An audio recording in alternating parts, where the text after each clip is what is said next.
mega recontra saludazo de Cusatón. Bienvenidos a un increíble video. Que el amor de Dios entre en sus corazones para que puedan amar al prójimo.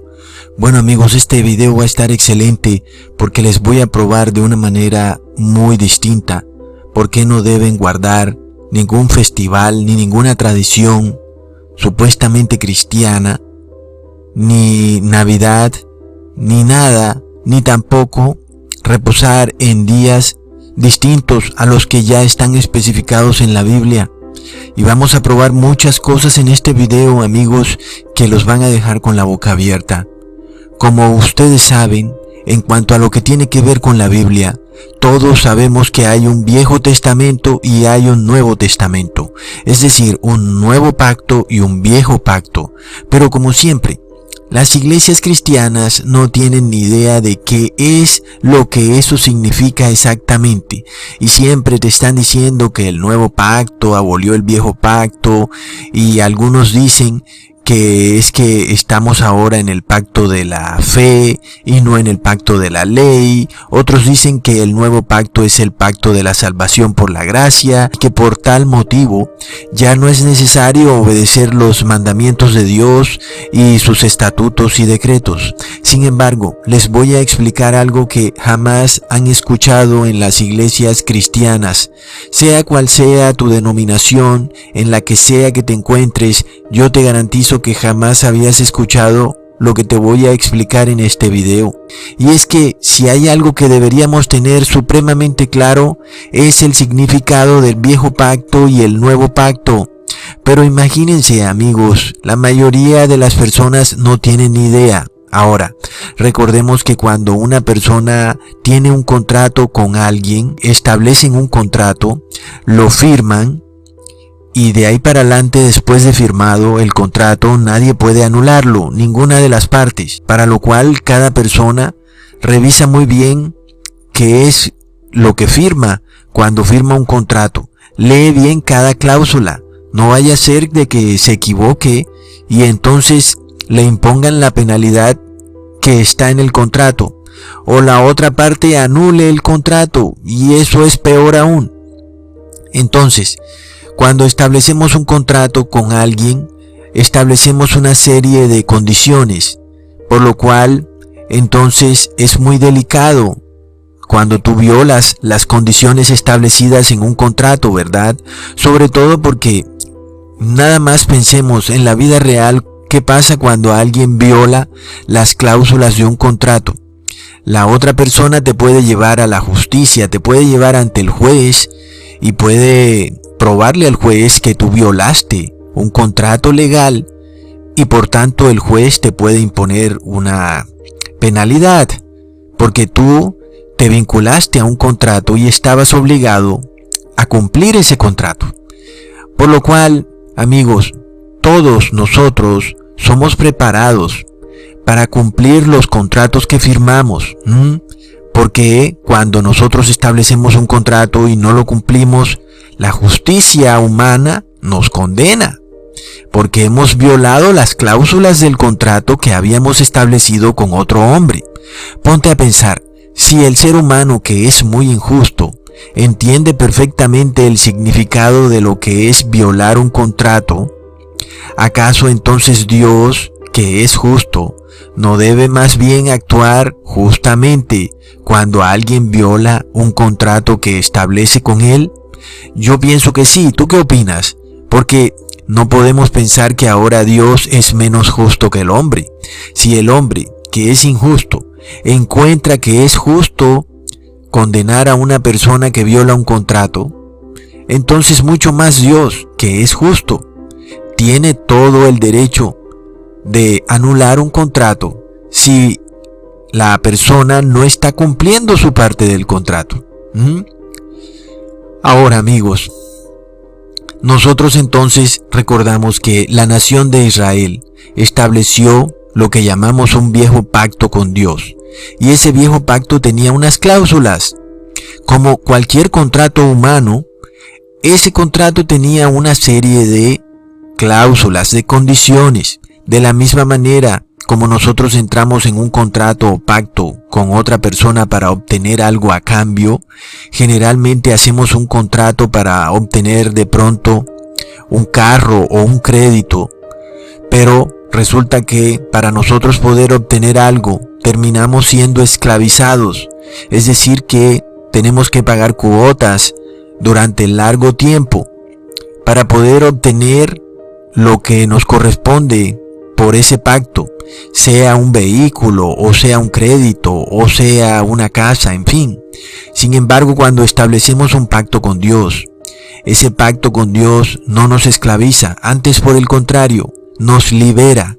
Así que es muy bueno hacer un pacto con Dios, es de lo mejor que hay, porque estamos recibiendo algo a cambio y además estamos siendo liberados. Es decir, que prácticamente es como si ganáramos en ambas formas. Recibimos algo a cambio y no quedamos de esclavos, por lo cual entendemos que cuando el pueblo de Israel estaba esclavizado en Egipto, entró en un pacto con Dios.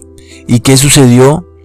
El pueblo de Israel recibía a cambio la vida eterna, pero además era liberado de la esclavitud de Egipto. A mí me parece que es un excelente negocio.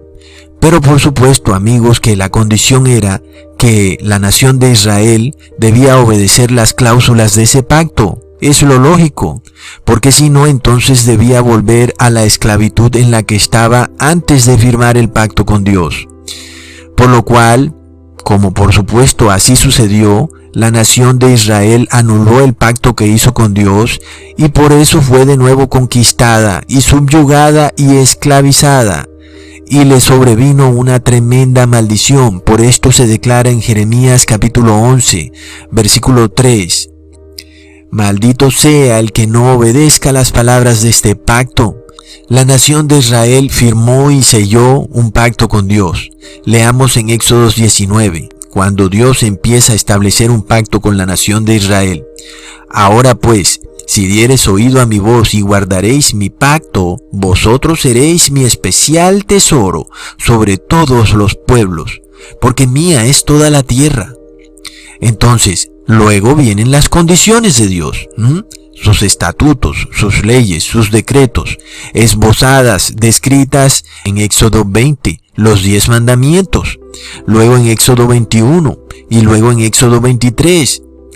Dios declara que lo que está escrito en esos capítulos es su pacto, leyes morales, inclusive las fiestas del Señor. Y amigos, también los 10 mandamientos, por supuesto, escritos en las 2 tablas de piedra. Estas cosas, junto con otras leyes que le competían a la nación de Israel, establecían el viejo pacto.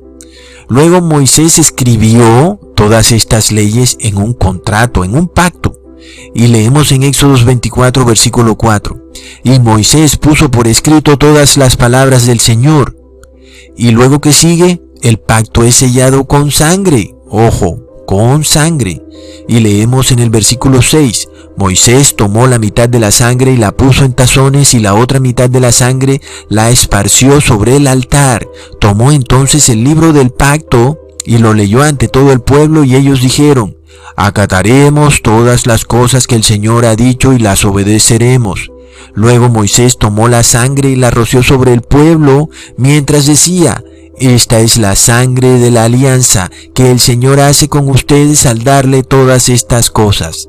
Así que Moisés dice: esta es la sangre del pacto, es decir, el pacto es sellado con sangre. Pero plop, resulta que la nación de Israel invalida ese pacto, un pacto que era totalmente favorable a ellos, pues eran liberados de Egipto y además recibían la vida eterna y eran establecidos como una nación poderosa, un pueblo especial y santo consagrado al Señor. Pero así están las cosas, violaron el pacto y lo que sucedió fue que la nación de Israel perdió ese pacto quedó anulado y no fue por Dios, fue por la nación de Israel.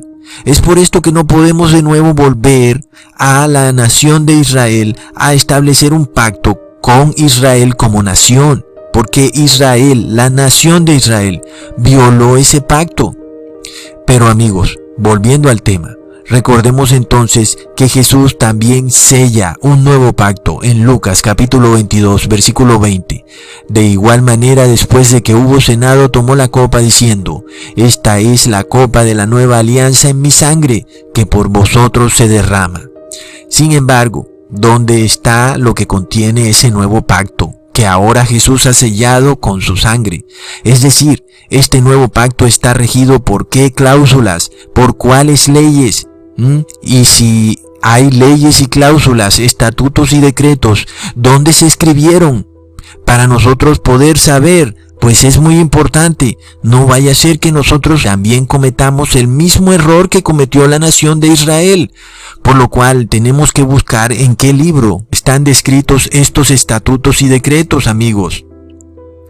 Y esto se nos explica claramente en Jeremías capítulo 31, versículo 31. He aquí vienen los días, dijo el Señor, en los cuales haré un nuevo pacto con la casa de Jacob y con la casa de Judá.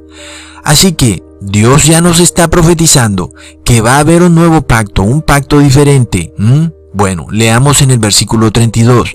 No como el pacto que hice con sus padres, el día que tomé su mano para sacarlos de la tierra de Egipto, porque ellos invalidaron mi pacto, y yo, aunque fui el marido de ellos. Ok, pongan atención, ya eso lo sabíamos. Este es un nuevo pacto que no es como el pacto que hizo con la nación de Israel, porque la nación de Israel invalidó el pacto. Ok, leamos en el versículo 33. Mas este es el pacto que haré con la casa de Israel después de aquellos días, dijo el Señor. Daré mi ley en sus almas y las escribiré en su corazón, y yo seré a ellos Dios y ellos me serán por pueblo. Así que amigos, las leyes se escribieron ¿en qué libro? En el libro del corazón. Ya no están escritas en un libro de la ley, sino en nuestros corazones, en nuestras almas. ¿Pero cuál ley, amigos? Pues la misma ley que ya habíamos hablado, la ley que estaba descrita en Éxodos 20, 21, 23 y en toda la Torá, en todo el Antiguo Testamento. Esa misma ley ahora es escrita en las almas y en los corazones de las personas. Estas son las leyes del nuevo pacto que es sellado con la sangre de Cristo. Son las mismas leyes que estaban antes en el Antiguo Testamento. Porque nuestro Dios no está diciendo, ahora tengo una nueva ley que pondré en sus almas y en su corazón. No, la misma ley pondrá en sus almas y en sus corazones. Entonces, son las mismas leyes, los mismos mandamientos, las leyes morales, las fiestas del Señor, las leyes de salud y todo estatuto y decreto de Dios. Esas leyes ahora están escritas en los corazones. Y ese es el nuevo pacto. Ahora recuerden que amar a Dios sobre todas las cosas ya estaba en el viejo pacto, en Deuteronomio capítulo 6, versículo 4. Ven que lo que les estoy diciendo se comprueba fácilmente. Ahora, digamos, amarás al prójimo como a ti mismo, de lo cual muchos dicen que es el nuevo pacto, pero resulta que esa ley ya estaba también en el viejo pacto, en Levítico capítulo 19, versículo 18. ¿Ven? Es decir, es la misma ley del Viejo Testamento, pero ahora escrita en nuestros corazones. Por lo cual, Jesús no cambió la ley. Al contrario, Jesús escribió la ley en nuestros corazones. Leamos en Mateo capítulo 5, versículo 43. Oísteis que fue dicho, amarás a tu prójimo y aborrecerás a tu enemigo. Y entonces, pongan atención, ¿qué es lo que acabamos de leer? Oísteis que fue dicho, es decir, ya había sido dicho antes. No es nada nuevo, ya había sido dicho, amarás a tu prójimo. Oísteis que fue dicho. Por lo cual, amigos, amar al prójimo no es nada nuevo, ya había sido dicho, pero ahora Jesús inclusive pone a nuestros enemigos en la categoría de prójimo, escribiendo de nuevo la ley en nuestros corazones. Es decir, ¿cómo se puede amar al prójimo si ya lo amas? entonces finalmente no estás amando al prójimo. Pero cuando se trata de una persona que no nos cae bien, ahora esa persona se convierte en nuestro prójimo. Entonces ahí entra la ley a nuestro corazón. ¿Ven? Entonces leamos en el versículo 44. Mas yo os digo, amad a vuestros enemigos, bendecid a los que os maldicen, haced bien a los que os aborrecen, y orad por los que os ultrajan y os persiguen. De nuevo leamos en Mateo 5, capítulo 21. Oísteis que fue dicho a los antiguos, no cometerás homicidio, y cualquiera que cometiere homicidio será culpado del juicio. Mas yo os digo que cualquiera que se enojare descontroladamente con su hermano será culpado del juicio. ¿Ven? Es decir, antes lo que existía era un cierto tipo de leyes que estaban separadas de la persona. Y esto no estaba acorde a Dios. Ahora lo que tenemos es una ley que está dentro del corazón de la persona. Así que no basta con hacer algo, sino que ahora basta con pensar algo que es malo y ya estamos violando la ley. Y el sacerdote de la nación de Israel no podía leer tu mente. Pero nuestro Dios sí puede leer tu mente y sabe que odias a tu hermano en tu mente, por lo cual estás violando el sexto mandamiento.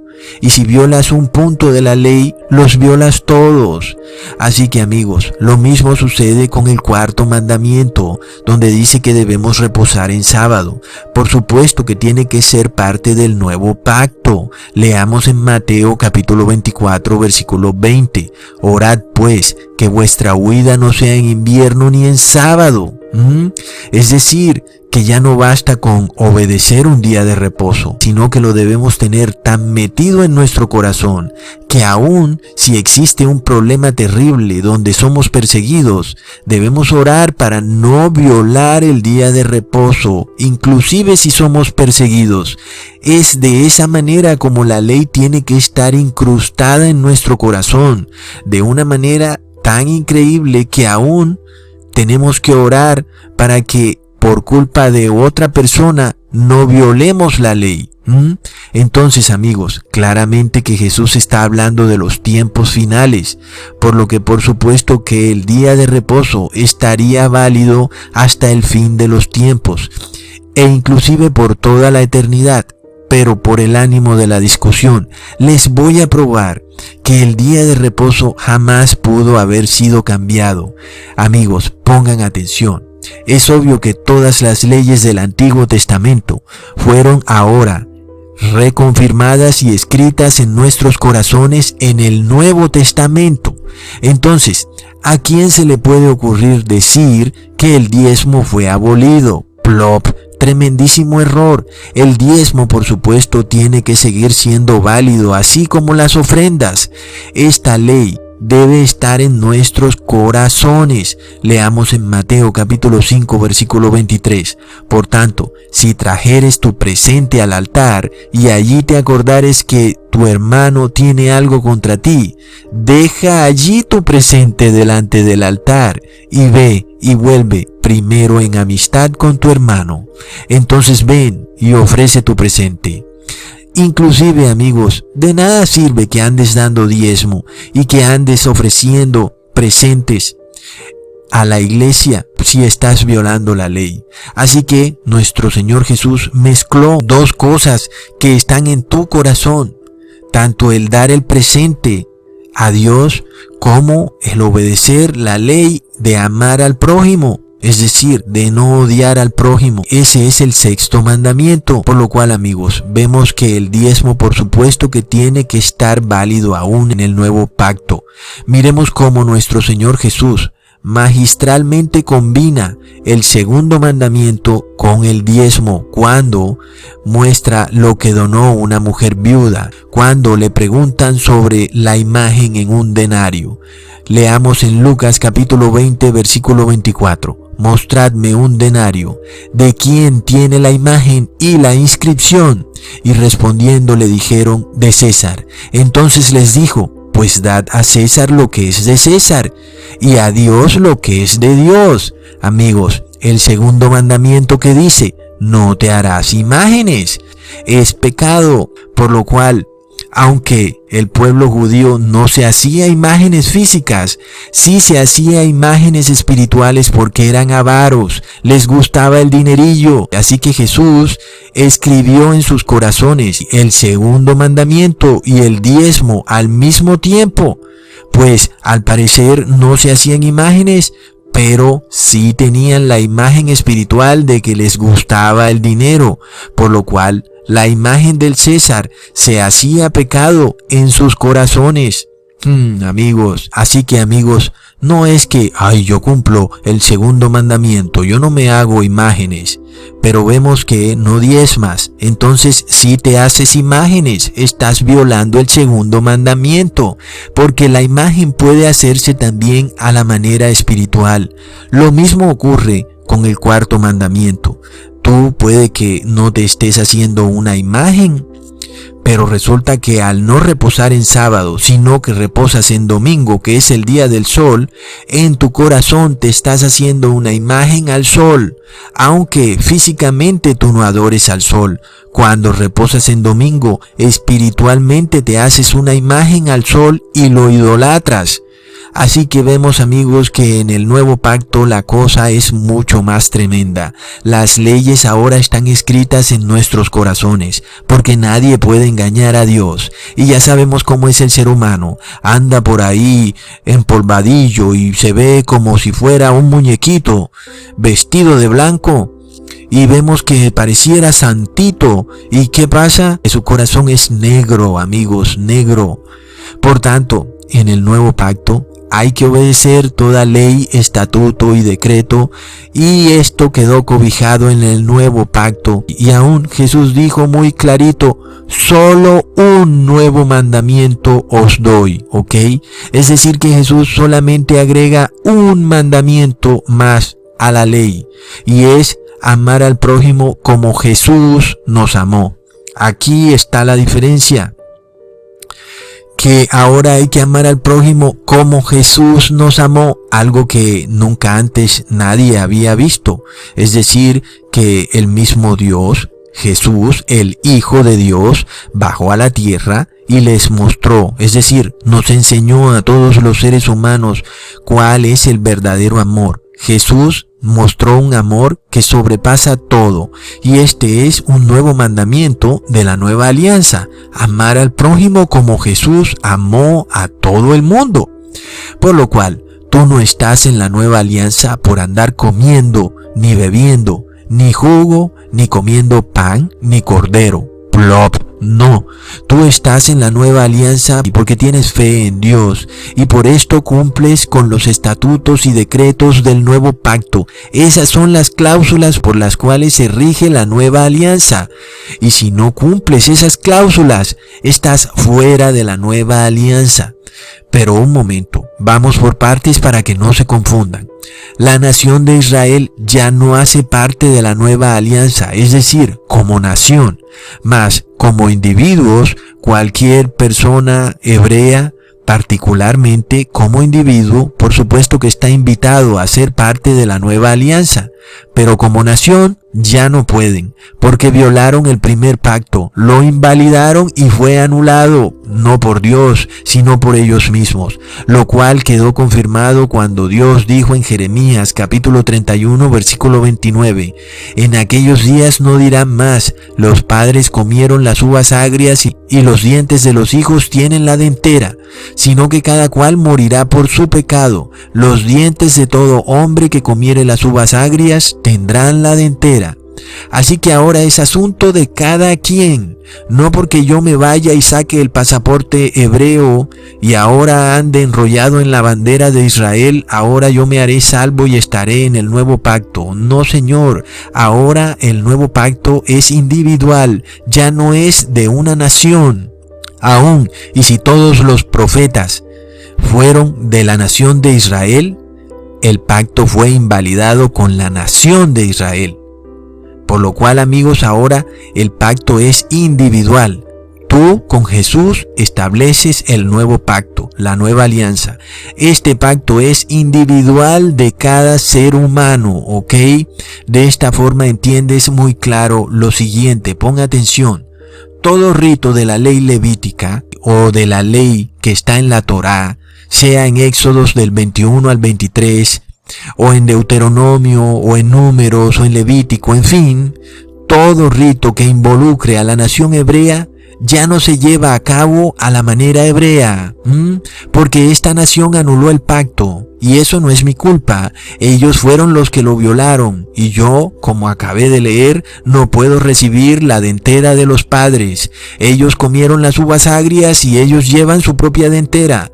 Por tanto, ya yo no tengo por qué ir a ningún templo en Jerusalén a hacer ningún sacrificio de una vaca roja, ni tampoco tengo por qué presentarme ante un rabino, ni estar hablando en hebreo. No. Entonces, ahora recordemos que el templo celestial está en el cielo y el sumo sacerdote también, y es nuestro Señor Jesús. Es decir, que ahora la ley que estaba en la Torá, que estaba en Levíticos, en Éxodos, en Deuteronomio, en fin, es completamente espiritual. Por lo cual, vamos por partes, les voy a explicar qué significa. Pongamos el ejemplo de la Pascua. Es la fiesta del Señor. Resulta que supuestamente debía celebrarse el primer mes en el día 14, entre las 2 tardes. Pero plop, la Pascua ahora está escrita en nuestros corazones. Por lo cual, amigos, la Pascua que ahora celebramos es completamente espiritual. ¿Y qué quiere decir eso? Que no hay que comer nada, no hay que estar esperando ninguna fecha específica, porque ahora es una fiesta completamente espiritual. Entonces, alguien preguntará, pero Ecusatón, entonces, ¿cómo celebro la Pascua? Recuerda lo que simbolizaba la Pascua. La Pascua es libertad de la esclavitud de Egipto, pero como nosotros ya no somos la nación de Israel, ni ahora queremos ser libres de las otras naciones, sino que ahora nosotros celebramos una Pascua espiritual, por lo cual lo que ahora celebramos es la libertad del pecado. Plop, no hay que andar comiendo nada ni esperando fechas, sino que tenemos que celebrar esta Pascua que nos libera del pecado, es decir, nuestro Señor Jesús, el Cordero Pascual. Por lo cual se hace absurdo andar comiendo corderos terrenales que además son inmundos e impuros. No importa que lo sacrifiques de acuerdo a la ley levítica. Ojo, porque tú piensas que vas a hacer un ritual de acuerdo a tu religión, pero el animal que comes es impuro, amigos. Así que basta de enrollarse en sábanas y de andar haciendo rituales y esperando fechas. Amigos, entiendan, ahora nuestras leyes son espirituales. Lo mismo sucede con cualquier otra fiesta del Señor. Nosotros no andamos esperando fechas ni haciendo cálculos lunares para saber el día, ni el mes, ni el año. ¿Por qué? Porque ahora nosotros miramos es el significado espiritual de la fiesta. Por ejemplo, Jesús es nuestro pan sin levadura, pues nos libra de la muerte. Jesús es nuestro primer fruto, pues resucitó de la muerte después de ser sembrado en la tierra al morir. Asimismo nosotros nos despojamos de este cuerpo material y lo sembramos en la tierra como si estuviera muerto, para que ahora nazca un nuevo cuerpo, un nuevo grano. Es el primer fruto, el hombre resucitado. Hemos nacido de nuevo. Esto, por supuesto, es para otro video, pero es para que se hagan una idea, porque si no duraría años. Pongan atención. Un contrato si es firmado entre 2 personas nadie lo puede anular. Peor aún si es sellado con sangre, y si esa sangre es santa y pura, ¿quién puede anularlo?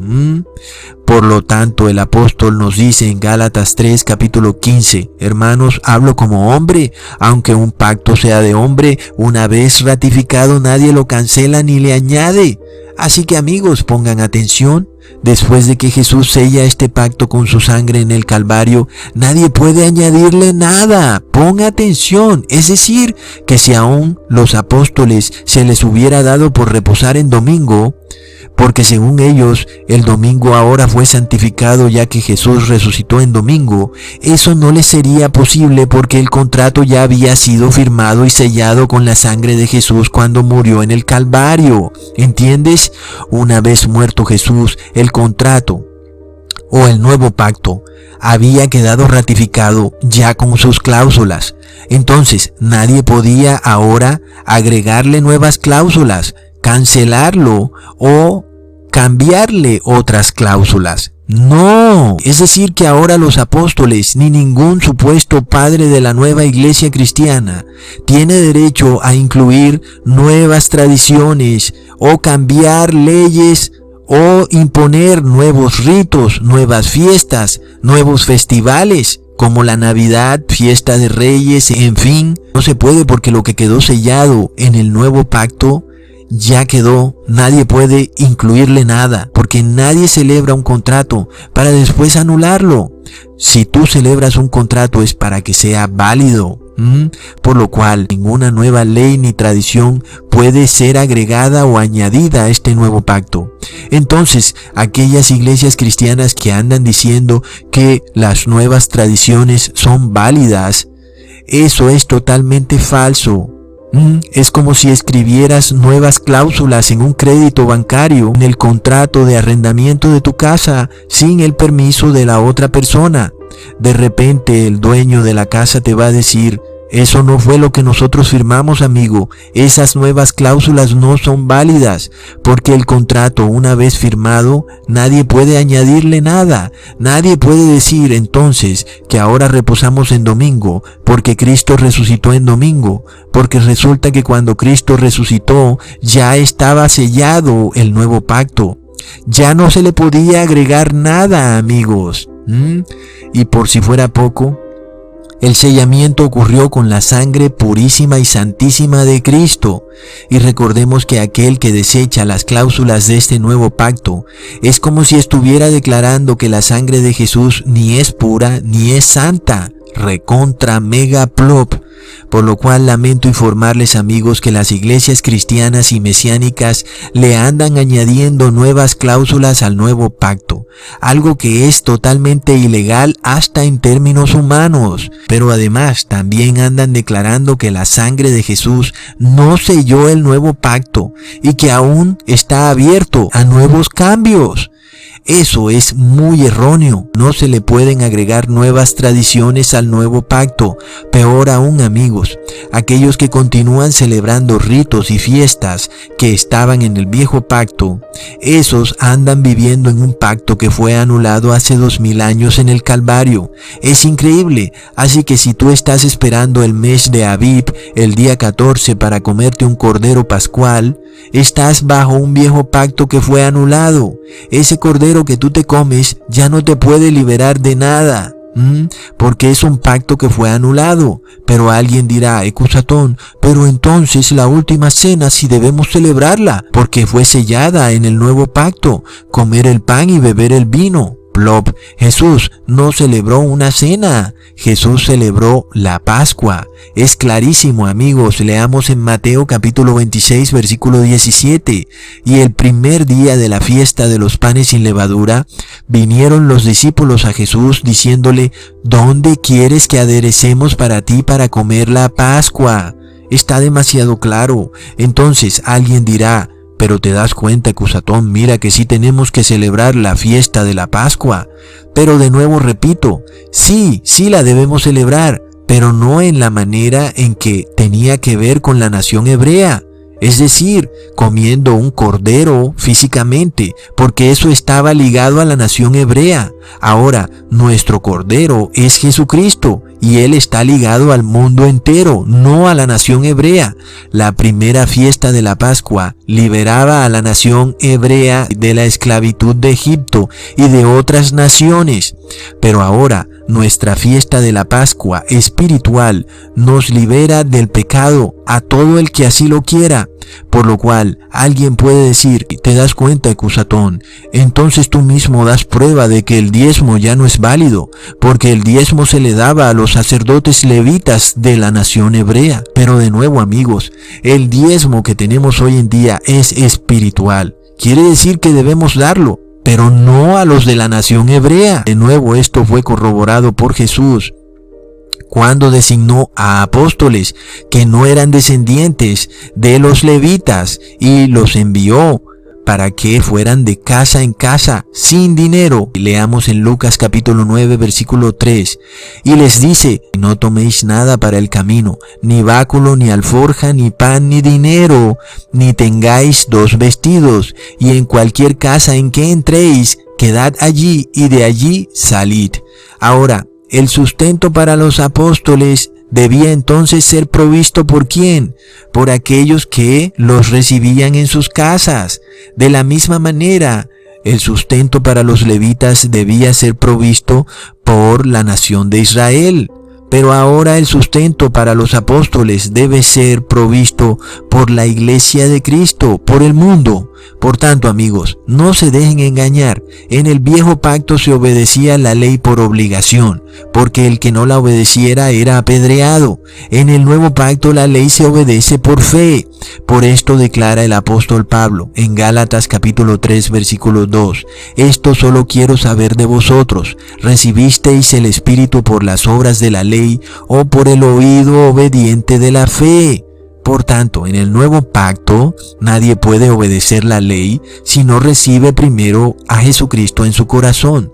Ese es el Espíritu. Así que el que obedece la ley sin Jesucristo está en el viejo pacto, por lo cual está en las obras de la ley. Y si éste peca, es maldito por la ley. Pero en el nuevo pacto, por la fe de Jesucristo, ahora obedecemos la ley, sabiendo por fe que si erramos, tenemos un mediador en el cielo. Pero el que se equivoca da prueba de que es obediente. De otra manera no se hubiera dado cuenta de su error. Es por esto que aquel que no reconoce su error da prueba que es desobediente y está en el viejo pacto. Por lo cual, amigos, tampoco están en el nuevo pacto los hipócritas que se andan equivocando deliberadamente. Esos no tienen fe, porque el que tiene fe obedece los mandamientos, los estatutos y los decretos que están en el nuevo pacto. Los obedece por fe, porque, amigos, con nuestros propios ojos ahora no podemos ver un templo, ni tampoco a nuestro sumo sacerdote, pues está en el cielo. Pero por fe creemos que Él está allá arriba, limpiando y expiando los pecados del mundo. Él santifica lo impuro y limpia a las personas de todo lo inmundo. Pero eso solo sucede para el que tenga fe.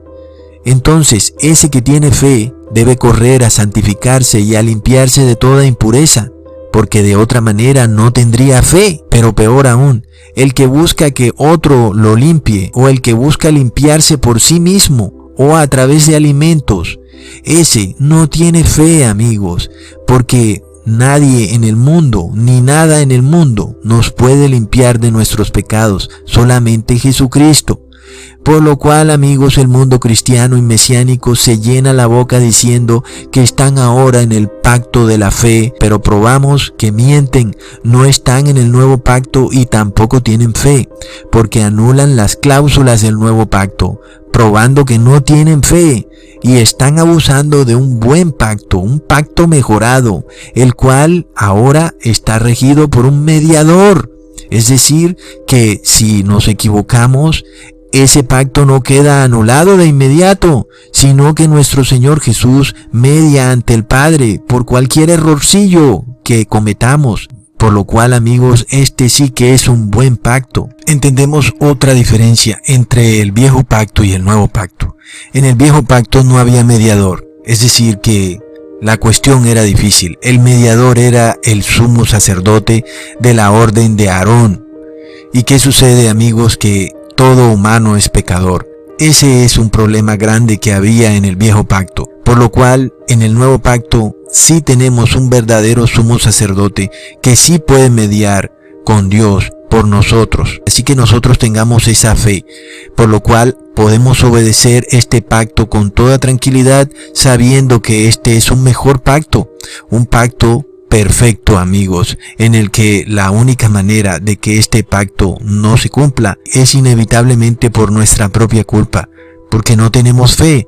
porque este pacto realmente es el mejor pacto, en el cual recibimos la vida eterna, somos liberados del pecado y somos redimidos para ser hijos de Dios eternamente. Hasta pronto, amigos.